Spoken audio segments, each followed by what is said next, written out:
नमस्कार, आप देख रहे हैं प्रदेश का सबसे भरोसेमंद news channel India news Rajasthan और मैं हूं आपके साथ सचिन दुबे। हमारे खास पेशकश बड़ी बहस में आपका स्वागत है।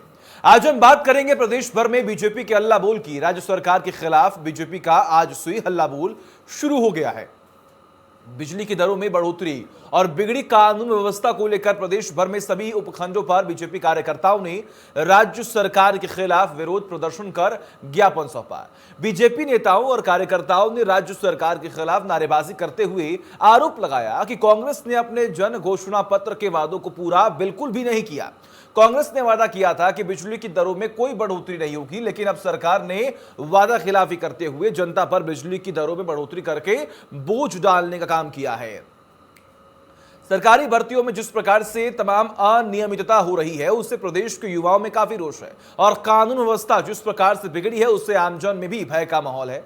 जल्द ही कानून व्यवस्था नहीं सुधरी तो सरकार के खिलाफ बीजेपी बड़ा आंदोलन भी करेगी। बीजेपी प्रदेश अध्यक्ष सतीश पूनिया ने जोधपुर के ओसिया में धरने की अगुवाई करते हुए राज्य सरकार पर जमकर निशाना साधा।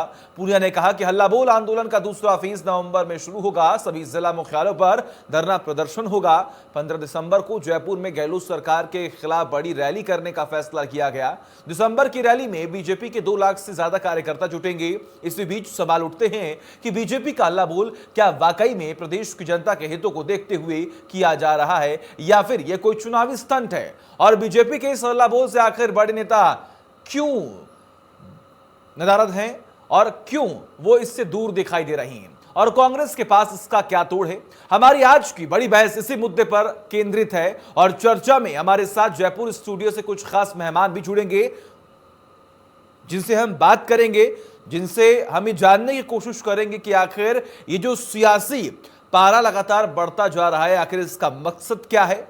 बीजेपी की तरफ से जो हल्ला बोल कार्यक्रम का आयोजन किया जा रहा है, क्या वो सिर्फ एक चुनावी स्टंट है या फिर बीजेपी सच में चाहती है कि राजस्थान का विकास हो। अगर कांग्रेस सरकार नहीं तो आने वाले वक्त में जब चुनाव हो तो उस वक्त बीजेपी सत्ता पर काबिज हो और आम जनता की समस्याओं को सुना जाए और उसे दूर किया जाए। लेकिन ऐसे में विपक्ष की तरफ से और सरकार पक्ष की तरफ से लगातार एक दूसरे पर आरोप प्रत्यारोप का जो सिलसिला है वो शुरू हो चुका है। चलिए डिबेट को ओपन करते हैं। हमारे साथ इस वक्त प्रदीप चतुर्वेदी जो कि कांग्रेस का पक्ष रखेंगे जुड़े हुए हैं, श्याम झा जो कि बीजेपी का पक्ष रखेंगे वो भी जुड़े हुए हैं। आप दोनों का बहुत बहुत स्वागत है। प्रदीप जी, आपसे करते हैं शुरुआत।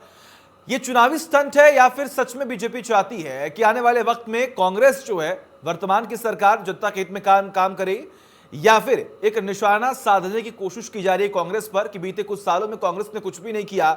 यह जिक्र भी किया गया कि घोषणा पत्र में जो जो चीजें मेंशन थी वो कोई भी वादे पूरे नहीं किए गए हैं।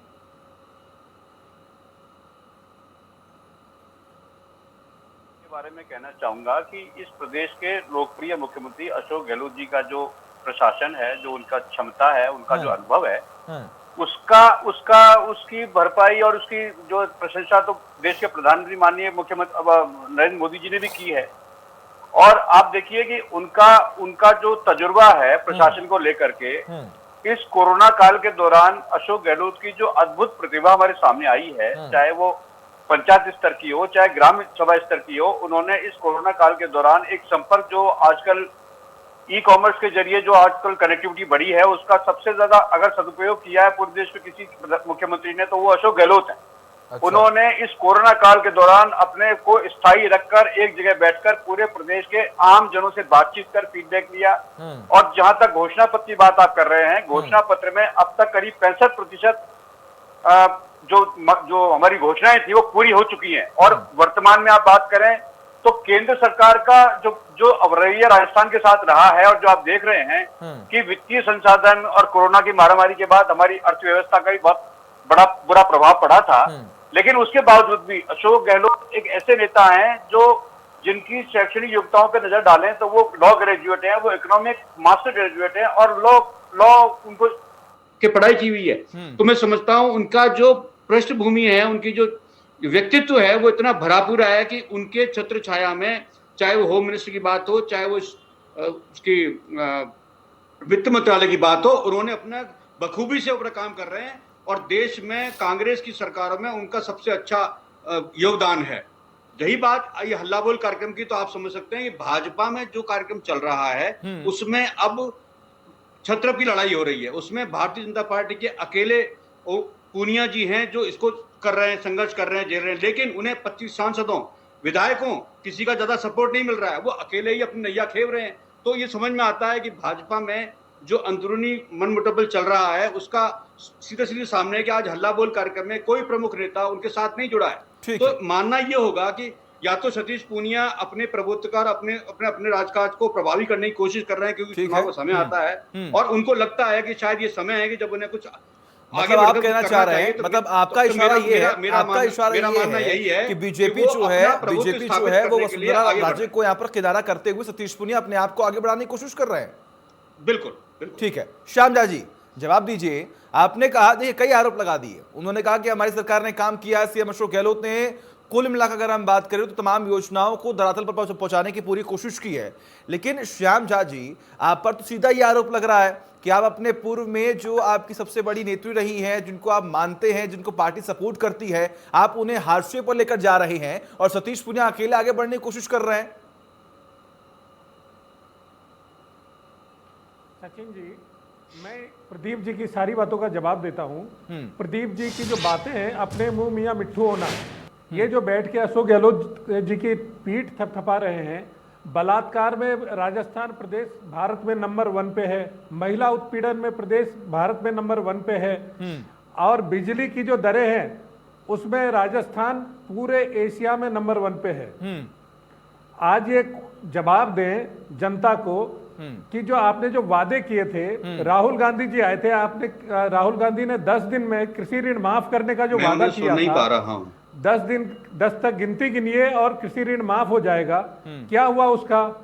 आज तक क्यों नहीं हो पाया? श्याम जी, और कांग्रेस की जो दोगली नीति है, प्रदीप जी क्या तो रहे कि मैनिफेस्टो में जो कुछ भी हमने लिखा था, जो कुछ भी हमने वादा किया था, उसका 65% हमने पूरा कर दिया है। तो आखिर आप कैसे कह रहे हैं? आखिर आपके पास कौन सी रिपोर्ट है? कोई डाटा आपके पास होगा? 5% भी पूरा नहीं किया। प्रदीप जी, क्या आपको आवाज मिल रही है? प्रदीप जी, ऋण माफ नहीं हुआ। बेरोजगारी भत्ता नहीं आज तक मिल पा रहा है बेरोजगारों को। आज आप किसानों को बिजली नहीं दे पा रहे हैं, 6 से 8 घंटे की कटौती चल रही है। किसानों को आपने जो वादा किया था बिजली आपको 24 घंटे मिलेगी, नहीं दे पा रहे हैं।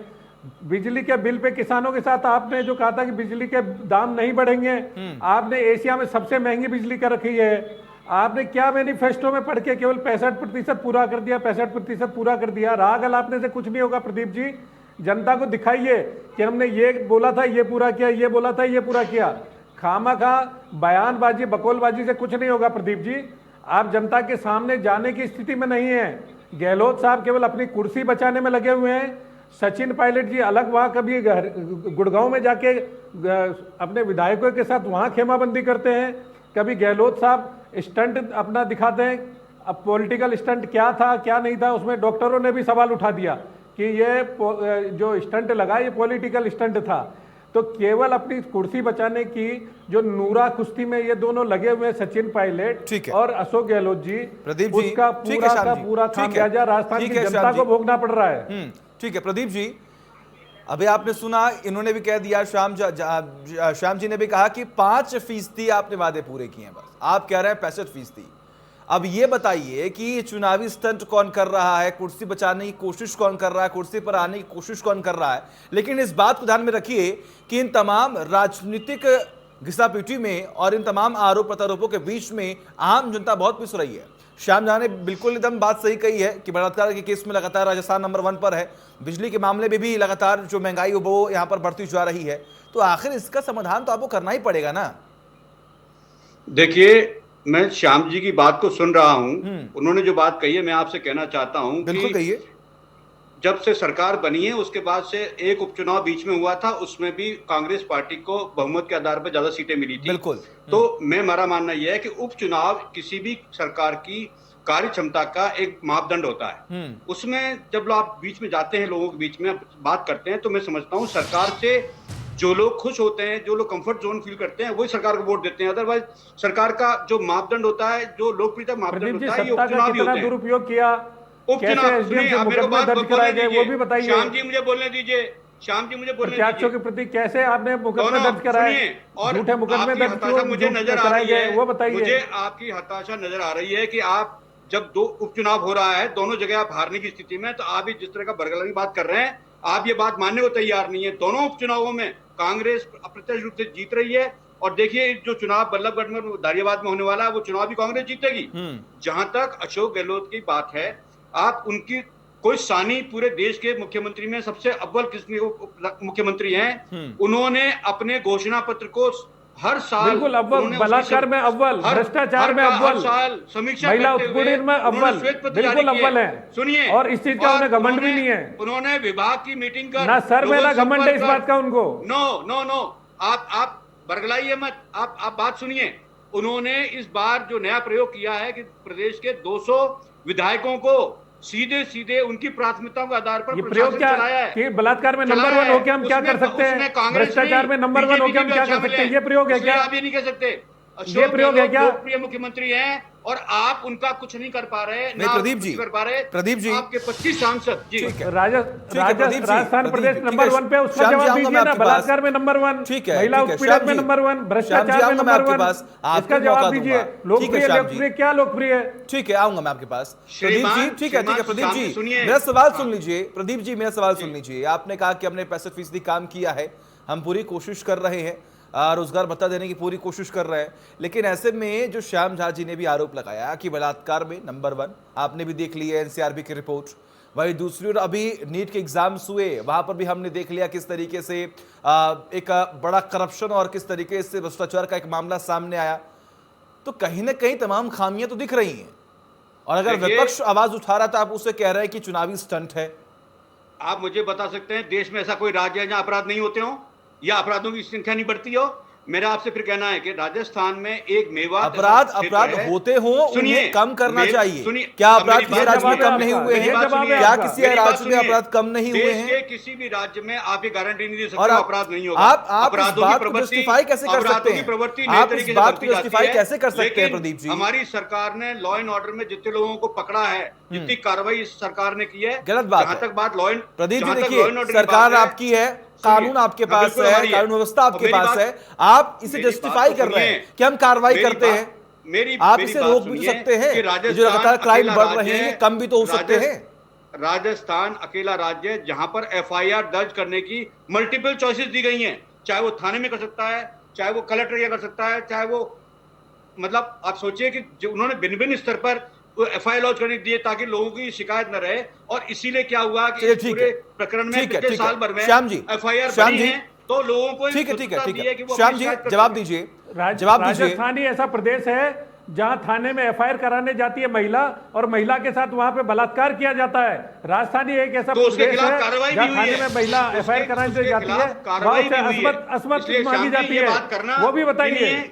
इस पूरे टेन्योर में राजस्थान की सरकार ने सबसे ज्यादा कार्रवाई पुलिस अधिकारियों कार्रवाई होना, सस्पेंड किए। आप घटनाओं को रोकने पे अंकुश लगाइए। कार्रवाई नहीं चाहिए, घटनाएं रुकनी चाहिए। अपराधियों में भय नहीं है, इसलिए अपराध हो रहे हैं। आप क्या रोक क्यों नहीं पा रहे अपराध को? कार्रवाई के नाम पे खानापूर्ति कर रहे हैं। सरकार अपनी कार्रवाई कर रही है, अपराध पे कार्रवाई है। मुख्यमंत्री खुद इसमें उसको देखते हैं क्योंकि विभाग उनके पास है, इसलिए किसी तरह कोताही नहीं करते हैं। लेकिन ठीक है प्रदीप जी, मुख्यमंत्री ठीक है क्या श्याम जी, अब कुछ तीखे प्रश्न आपसे भी, ठीक है हो गया। श्याम जी, एक तरफ आपकी भी पार्टी की सरकार जो है कई राज्यों में बनी हुई है, वहां पर भी अपराध लगातार हो रहे हैं, वहां पर भी बार बार ये बयान दिया जा रहा है कि हम कार्रवाई करते हैं, लेकिन वही कार्रवाई अगर यहां पर हो रही तो क्या समस्या है आपको? और वही दूसरी ओर जब एक तरफ लगातार महंगाई बढ़ रही है, बेरोजगारी भत्ता लोगों को नहीं मिल पा रहा है, तमाम जो समस्याएं हैं वो सामने आ रही हैं, लेकिन उसके बावजूद भी विपक्ष की भूमिका में रहने के बावजूद भी आप क्या कर रही हैं? क्या ये बात सही नहीं है कि आपकी पार्टी के लोग जो हैं वो कहीं ना कहीं एक अलग अलग गुट में बढ़ते हुए दिखाई दे रहे हैं? और अगर ये अलग अलग गुट में बढ़ता हुआ दिखाई देगा तो आखिर आने वाले वक्त में आप सत्ता पर काबिज कैसे होंगे? ये आरोप तो सत्ता पक्ष लगा ही रहा है ना कब से। कोई गुट नहीं है। हम ये देखिए, आरोप लगाना सत्ता पक्ष जो कांग्रेस पार्टी को क्या है कि जो खुद के घर में जो दिखाई देता है वो सोचते हैं सभी जगह ऐसा ही चल रहा होगा। कांग्रेस के घर में कई तरह के कलह और कलेश हैं, तो इनको ऐसा ही लगता है। हमारे यहाँ पेट्रोल डीजल के दामों पर आपकी क्या प्रतिक्रिया है श्रीमान? हमारे यहाँ पेट्रोल डीजल के मतभेद हो मामले में क्या सकती कहेंगे है, आप? लेकिन मतभेद नहीं होती है, मतभेद नहीं है। पेट्रोल डीजल की दोगली नीति कांग्रेस सरकार की है। आज कांग्रेस सरकार को जवाब देना चाहिए जनता के सामने। चतुर्वेदी जी, जब जीएसटी के दायरे में लाया जा रहा था पेट्रोल उत्पाद, तो आपने क्यों उसका बहिष्कार किया? आप क्यों पीछे हटे? आप जनता को लाभ देना नहीं चाहते, आप शोषण करना चाहते जनता का। दोहरा चरित्र है आपका। केंद्र सरकार ने एक्साइज ड्यूटी पिछले 1 साल में 1 पैसा नहीं बढ़ाया। वसुंधरा सरकार में वैट होता था उस समय 26% था, आपने 36% कर दिया। आज पेट्रोल पंप के जो मालिक हैं उन लोगों की यह स्थिति है। NH 8 पे जब तो केंद्र में तो आप है ना सर, गाड़ियां जाती है, श्याम जी केंद्र में तो आप है ना, आप कम करा दीजिए। ट्रक बढ़वाते हैं। श्याम जी, जीएसटी का जो आप सर, बात करते हैं, टैक्स की जीएसटी बात के करते दायरे में हैं, लाना चाहिए। बराबर का जीएसटी टैक्स के दायरे में केंद्र आते ही लेता है। राहत मिलेगी लोगों को। लेकिन सुनिए, मेरी आज बात सुनिए, टैक्स का पैसा नहीं सरकार लेता। भी चलिए, लेती ठीक है, है, आपको केंद्र जानकारी सरकार नहीं है देती प्रदीप जी, ठीक है, ठीक है, जानकारी श्याम नहीं जी, है। प्रदीप जी, एक्साइज ड्यूटी ठीक है, आज ठीक भी है, होती श्याम है। प्रदीप जी, ठीक आज है, भी ठीक है, बढ़ते मेरी बात जा रहे सुनिए। हैं। लेकिन देखिए, केंद्र देखिए, पैसा लेता है, डिबेट उसको को हम कहा कहीं और जाता लेकर है, जा रहे उसपे से हैं, ही वहां क्या- मत जाइए, उसपे से वहां क्या मत लेना देना जाइए, है? आप मुझे वहां मत बताइए, जाइए। किस तरह की बात कर सकते हैं आप? ठीक है, ठीक है प्रदीप जी, जो केंद्र पैसा ठीक लेता है है प्रदीप पेट्रोल जी, डीजल पर, प्रदीप जी, ठीक उसका है, उपयोग कहाँ हो रहा है? ठीक है प्रदीप जी, हमारी जानकारी सरकार बढ़ाइए पैसा प्रदीप लेती जी, है, जानकारी वो पैसा बढ़ाइए। प्रदेश में, तो आप प्रदेश में लग अधूरी रहा है। जानकारी है आपकी। आज बिल्कुल नहीं, आप जो गलत बात बोल जीएसटी रहे का हैं। पैसा आप प्रदेश को बरगला रहे हैं मिलता है, चीजों को, आप जानकारी बढ़ाइए सटाइए। आपकी। ऐसा नहीं होता है। बिल्कुल 30-35 अधूरी रुपया अधूरी सरकार लेती है, जानकारी है आपके प्रदेश में पास। खर्च करती है। और आप नहीं करते हैं पैसा। 2000 लेकर के चरित्र है आप लोगों को आपका। सिक्योरिटी दे रहे हैं। कांग्रेस आप पार्टी का लोगों को दोहरा चरित्र है। रेल में आप नहीं बढ़ा रहे हैं। जनता आप को देखिए धोखा कितना दे किराया रहे लेते हैं। आप। जनता नहीं को चलने वाला है। आप विश्वासघात इन कर रहे हैं चुनावों जनता के से साथ। आपको पता लग करनी जाएगा। और ठीक है करनी प्रदीप में जी, फर्क है श्याम जी, आपका। देखिए जनता को आप धोखा जीएसटी कौन दे रहा है, लोग विरोध किया। जनता को धोखा कौन दे रहा है, तो आने वाला वक्त बताएगा। पेट्रोलियम चुनाव बता उत्पाद देगा को। कि आखिर जब उस वक्त पार्टी में जो सत्ता काबिज होगी, जो सत्ता पर पार्टी काबिज होगी, वो देख लेगी और जनता देख लेगी आखिर जनता को बेवकूफ कौन बना रहा है। और उन्हें कहीं ना कहीं इतने समझदार है हमारी जनता कि वो उन्हीं को चुनेगी जो उनके हित में कार्य करते आ रहे हों। लेकिन प्रदीप जी, आप ये बताइए कि आने वाले वक्त में जो तमाम परेशानियां सामने आ रही हैं राजस्थान में, कार्य हो रहे हैं, मैं ऐसा नहीं कह रहा कार्य नहीं हो रहा। हमने देखा किस तरीके से बेरोजगारी भत्ता जो है वो लोगों तक पहुंचाने की आपकी सरकार कोशिश कर रही है। वैक्सीनेशन में भी आपने लगातार काम किया, लेकिन इसके बावजूद भी जैसा कि श्याम जी लगातार आरोप लगा रहे हैं, जो इनका हल्ला बोल कार्यक्रम है कि महंगाई कहीं ना कहीं राजस्थान में ज्यादा बढ़ती हुई दिखाई दे रही है। बिजली के बिल लगातार यहाँ पर महंगे होते जा रहे हैं, बलात्कार के केस लगातार यहाँ पर हो रहे हैं, अपराध यहाँ पर बढ़ता जा रहा है, करप्शन के मामले बढ़ते जा रहे हैं। इतने तमाम बड़े आरोप हैं, आखिर आप इन्हें जस्टिफाई कैसे करेंगे? आखिर आप इन्हें कैसे रोकेंगे? आखिर क्या योजना है आपकी, क्या कार्य करने वाले हैं आगे आप?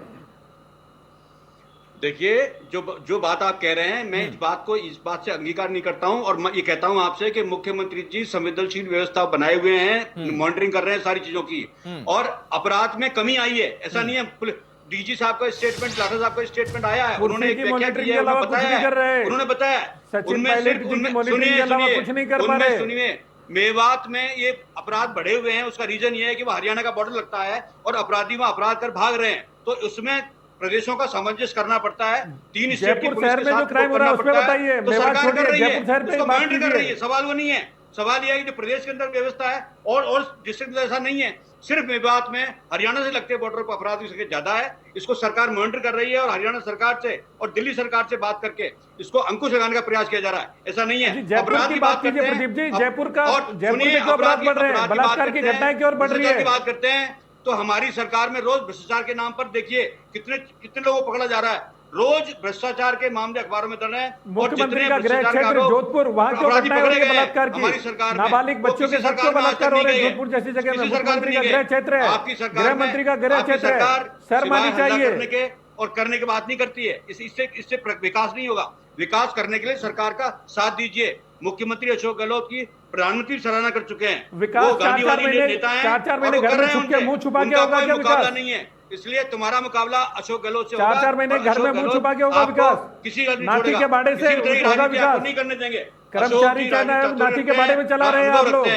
उनके रहते हुए आप प्रदेश की राजनीति में कोई जमीन नहीं पा सकते, क्योंकि अशोक प्रदीप जी ने जो सरकारी आंकड़े पेश की जाते हैं, उनका राजनीतिक ठीक है श्याम पायलट के काम आ रहा है। श्याम जी एक मिनट प्रदीप जी, जो सरकारी जो आंकड़े होते हैं, जो पेश की जाते हैं, क्या आप उन्हें गलत मान रहे हैं? नहीं, गलत कैसे मान रहा हूं? गलत कहने की बात का कैसे आ रही है? आंकड़े हर डिपार्टमेंट उनकी मॉनिटरिंग हो रही है, समीक्षा होती है और हर महीने एनसीबीआर के आंकड़े आते हैं। आप देखिए उनको कि उनमें कितने अपराध बढ़े हैं। सिर्फ एफआईआर बढ़ी है, उसका एक ही कारण यह है कि चूंकि मुख्यमंत्री जी ने भिन्न भिन्न स्तर पर एफआईआर दर्ज करने के लिए जो महिलाओं का और जो कार्यक्रम चला उसमें जो बात देखी, तो उसका उन्होंने उपाय निकाला कि एफआईआर दर्ज कराने कम से कम 5-6 जगह उन्होंने ऐसे प्रावधान किए हैं जिससे कि महिला कहीं पर चलिए ठीक है श्याम जी जरा आप बता दीजिए। ठीक है ठीक है प्रदीप जी, श्याम जी जरा आप बता दीजिए कि प्रदेश में क्राइम कैसे कम हो। एफआईआर पे कार्रवाई क्या हुई? ठीक है श्याम जी क्या हुई वो भी बताइए। आरोप मत लगाइए। ठीक है प्रदीप जी मेरी बात सुनिए। प्रदीप जी देखिए ऐसे टाइम वेस्ट मत कीजिए। प्रदीप जी देखिए मेरी बात सुनिए, ऐसे जनता का टाइम वेस्ट मत कीजिए। श्याम जी मेरी बात सुनिए, जो फेक एफआईआर कराने वाले उन पे कार्रवाई क्यों नहीं करते? ठीक है श्याम जी श्याम जी सॉल्यूशन बताइए, समाधान बताइए, आरोप मत लगाइए। श्याम जी आप सुनिए आप मुझे ये बताइए कि आखिर प्रदेश में क्राइम कैसे कम हो। बिजली जो लगातार महंगी होती जा रही है आखिर वो कम कैसे हो। क्राइम जो लगातार बलात्कार के मामले बढ़ रहे हैं आखिर वो कैसे कम हो। आप बताइए ना, आप सॉल्यूशन दीजिए। सचिन जी जब मुख्यमंत्री जी का जो ध्रुवीकरण उनकी मुख्यमंत्री की कुर्सी पर रहेगा कुछ नहीं हो सकता। आज वो मंत्रिमंडल विस्तार करें, जो राजनयिक नियुक्तियां हैं वो करें। आज वो 4-4, 5-5 मंत्रालय लेके बैठे हैं, 4-4 महीने वो घर से नहीं निकल पाते। मतलब आपको लगता है अगर मंत्रालय बांट दिए जाए, अगर नियुक्तियां होंगी तो काम हो जाएगा, समाधान हो जाएगा? बिल्कुल, जब तक डाइवर्जन नहीं होगा कामों का।